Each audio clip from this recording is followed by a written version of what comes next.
Nimetaka leo kama wakili ambaye nimesema nimeshiriki kwenye hizi kesi za ugaidi niweze kueleza kinaga ubaga ili Watanzania wafahamu kwamba kumekuwa na tabia ya vyombo vya dola na serikali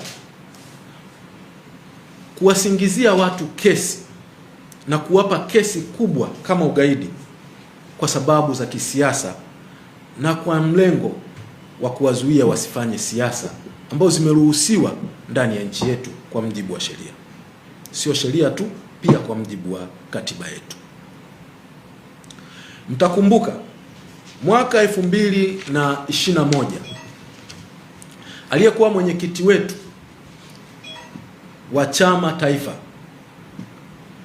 ndugu Freeman Aikael Mbowe na wenzake 4 walishtakiwa kwa makosa ya ugaidi kwenye kesi ya uhujumu uchumi namba 6 ya mwaka 2021, the economic case number 6 of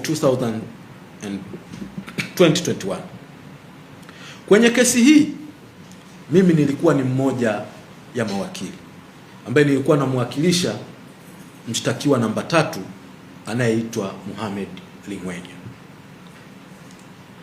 Kama mtakumbuka, kesi hii ilichukua miezi 8 mpaka inafutwa pale ambapo mwendesha mashtaka mkuu wa serikali yani DPP alipoonyesha hana nia ya kuendelea na kesi hiyo kwa kuleta nyaraka ya kisheria inayoitwa nolle prosequi na hatimaye kuwafutia mashtaka Mbowe na wenzake 4.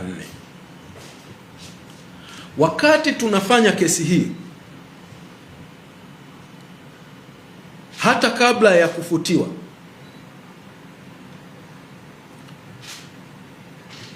kwanza vyombo vya serikali viliuhakikishia umma kwamba kesi ile ni ya kweli na ya haki na kwamba Mbowe na wenzake wanashtakiwa kwa haki. Kama mtakumbuka, waandishi wa habari, rais kwa kipindi hicho alimwita mwandishi wa habari wa BBC Salum Kikeke Ikulu na akaongea kwenye interview hiyo akithibitisha kwamba Mbowe ni gaidi na upo ushahidi wa kutosha kwamba Mbowe ni gaidi. Na rais akaenda mbele akasema hata wenzake na Mbowe tayari wamefungwa. Ipitieni hiyo interview mtasikia. Baada ya rais kusema, aliyekuwa IGP kipindi hicho Simon Siro naye aliita vyombo vya habari akawathibitishia Watanzania kwamba Mbowe na wenzake ni magaidi, na mpaka akatuambia wanachadema tumwambie Mbowe atuambie ukweli, kwa sababu ni wazi kwamba Mbowe amefanya vitendo vya kigaidi.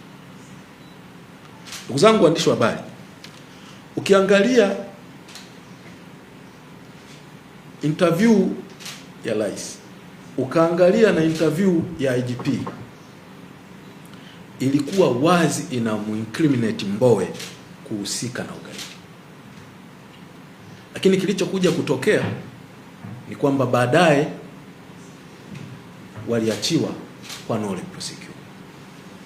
Mtu unajiuliza, ingewezekanaje watu wenye ushahidi wa kutosha wakashindwa kumalizia kesi kwa kuwafunga na baadaye wakawaachia?